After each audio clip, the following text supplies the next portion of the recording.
Imaginez-vous dans un monde où les conflits, l'injustice et la corruption sont monnaie courante. Un monde où la confusion règne et où les valeurs fondamentales semblent s'effriter jour après jour. Maintenant, imaginez qu'un homme, il y a plus de 2500 ans, ait trouvé une voie, un chemin pour ramener l'ordre, la paix et la sagesse dans un tel chaos.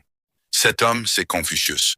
Et dans cette vidéo, je vais vous révéler comment ces enseignements intemporels peuvent non seulement transformer votre quotidien, mais vous donner la clé pour vivre une vie pleine de sens et d'harmonie. Ce que vous allez découvrir d'ici la fin de cette vidéo pourrait changer radicalement votre perception du monde. Pour bien comprendre l'impact de Confucius, revenons un instant dans le contexte de la Chine ancienne. À cette époque, la société était plongée dans le chaos.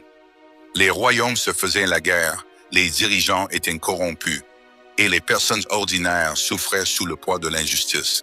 C'est dans ce climat de trouble que Confucius est né. Mais au lieu de succomber à la confusion et à la violence, il a choisi une voie différente, une voie de réflexion, d'apprentissage et de transformation intérieure.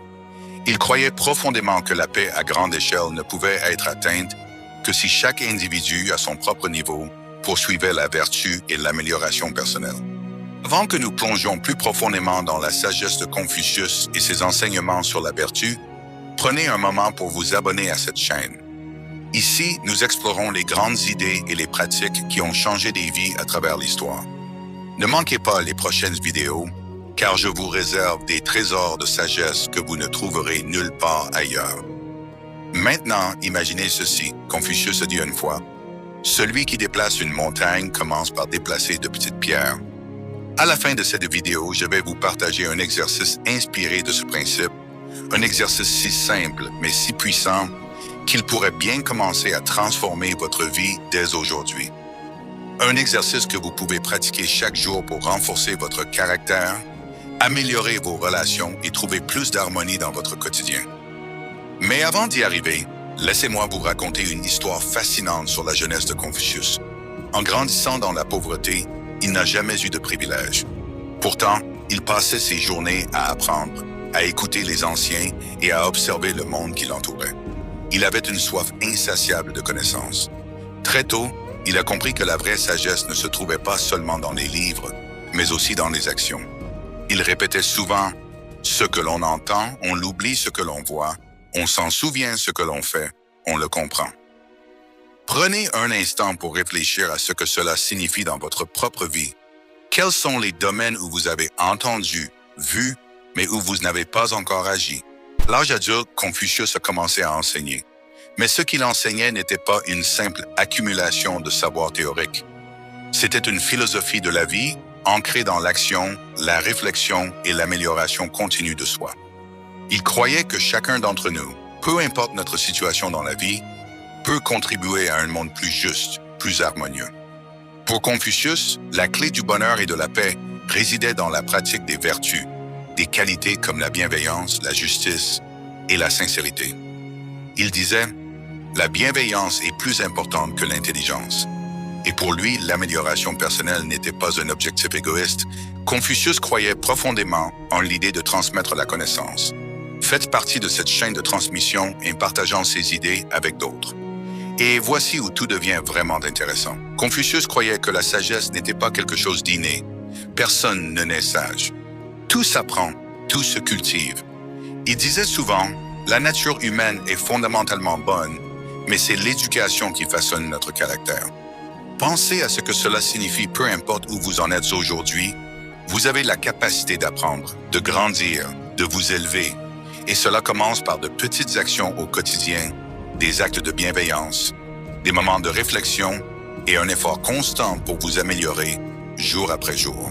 Maintenant, passons à l'exercice pratique dont je vous ai parlé au début de la vidéo. C'est un exercice directement inspiré de l'enseignement de Confucius.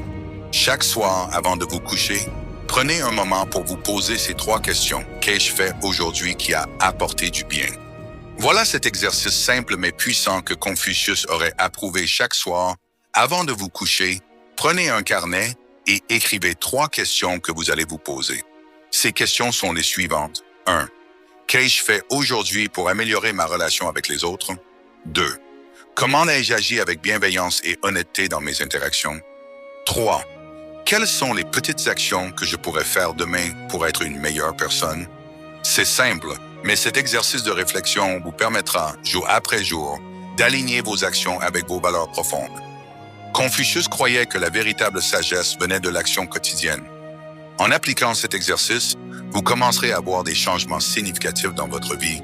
Essayez-le pendant une semaine et vous verrez des résultats. Et l'impact de Confucius ne s'arrête pas là. Son influence a traversé les siècles et les continents. Des empereurs, des chefs d'État, des penseurs et même des révolutionnaires ont trouvé dans ses enseignements une source inépuisable de sagesse. Vous connaissez peut-être certaines de ces citations, mais savez-vous vraiment comment elles peuvent transformer votre vie au quotidien? Prenons un exemple. Choisissez un travail que vous aimez et vous n'aurez pas à travailler un seul jour de votre vie. Confucius nous invite ici à chercher la passion, l'harmonie dans nos actions. Mais comment appliquer cela lorsque les défis du quotidien, le stress et les responsabilités pèsent sur nos épaules? C'est là que réside toute la puissance de sa philosophie. Elle est applicable, pratique et ancrée dans la réalité. L'une des idées centrales de Confucius est l'importance des relations humaines. Pour lui, chaque relation, que ce soit entre parents et enfants, entre amis, collègues ou même étrangers, doit être fondée sur le respect mutuel, la bienveillance et la justice. Il disait, « Ce que vous ne voulez pas qu'on vous fasse, ne le faites pas aux autres. » Cela peut paraître simple, mais c'est un principe révolutionnaire si on l'applique de manière constante. Imaginez ce que cela changerait dans vos interactions quotidiennes. Pensez à ces moments où vous avez réagi par frustration, impatience ou même colère. Et maintenant, visualisez ce qui aurait pu se passer si, au lieu de réagir ainsi, vous aviez pris un moment pour réfléchir, pour répondre avec bienveillance. Confucius nous enseigne que le respect des autres commence par l'autodiscipline et la maîtrise de soi. Prenons un instant pour réfléchir à cela. Nous vivons dans un monde où les relations sont souvent tendues, où l'on réagit rapidement sans réfléchir aux conséquences de nos paroles ou de nos actes. Imaginez à quel point vos relations, personnelles et professionnelles, pourraient s'améliorer si vous adoptiez cette simple maxime de Confucius. Et si, la prochaine fois que vous êtes sur le point de réagir impulsivement, vous vous souveniez de ces mots « Le silence est un ami qui ne trahit jamais ». Ce principe de réflexion avant l'action pourrait changer non seulement votre vie, mais aussi celle de ceux qui vous entourent. Confucius croyait également que l'harmonie intérieure était essentielle à la paix extérieure. Il disait « L'homme de bien ne cherche pas à satisfaire ses désirs, mais à satisfaire son cœur. » Pour Confucius, la clé du bonheur ne réside pas dans l'acquisition de biens matériels, mais dans la quête de la vertu et de la sagesse. Mais qu'est-ce que cela signifie pour nous? Dans le monde moderne, si ces paroles résonnent en vous, si vous sentez que vous voulez en apprendre davantage sur comment trouver cette paix intérieure, cette harmonie, alors je vous invite à vous abonner et à rester avec nous pour les prochaines vidéos. Ensemble, nous allons continuer à explorer ces enseignements intemporels qui peuvent vous guider vers une vie plus riche, plus profonde et plus épanouissante. Confucius croyait fermement que l'autocultivation était la base de toute société harmonieuse. Il disait « Celui qui gouverne son propre cœur gouvernera son propre royaume ». Cela signifie que pour que le monde change, pour que les choses autour de vous changent, tout commence par vous. Si vous travaillez sur vous-même, sur votre caractère, vos relations et votre vision de la vie, alors tout autour de vous commencera à se transformer. La société, disait-il, est simplement une extension de l'individu. C'est pourquoi chaque progrès personnel est un pas vers un monde meilleur. Pour terminer, laissez-moi vous raconter une dernière histoire. Confucius, à la fin de sa vie, n'a pas vu immédiatement l'impact de ses enseignements. Il est mort sans savoir que ses idées allaient changer le monde. Et pourtant, il est aujourd'hui l'une des figures les plus influentes de l'histoire de l'humanité. Pourquoi? Parce que les idées, les actions et les principes qui sont ancrés dans la vérité et la sagesse finissent toujours par prospérer. Alors, qu'allez-vous faire de cette sagesse aujourd'hui? Allez-vous la laisser passer ou allez-vous l'adopter, la vivre et en faire une partie de votre propre vie? Comme le disait Confucius, la route est longue, mais elle est pavée de petites actions. Chacun de nous a le pouvoir de commencer ce chemin vers l'harmonie, vers la sagesse. Vous avez maintenant entre vos mains un guide, une carte pour cette route. Il ne tient qu'à vous de faire le premier pas. Souvenez-vous, il n'est jamais trop tard pour grandir, pour changer, pour s'améliorer. La route peut être longue, mais chaque pas compte. Merci d'avoir regardé et n'oubliez pas, abonnez-vous pour continuer ce voyage avec nous. Ensemble, nous allons découvrir et appliquer les enseignements de ceux qui, comme Confucius, ont façonné notre monde pour le rendre meilleur.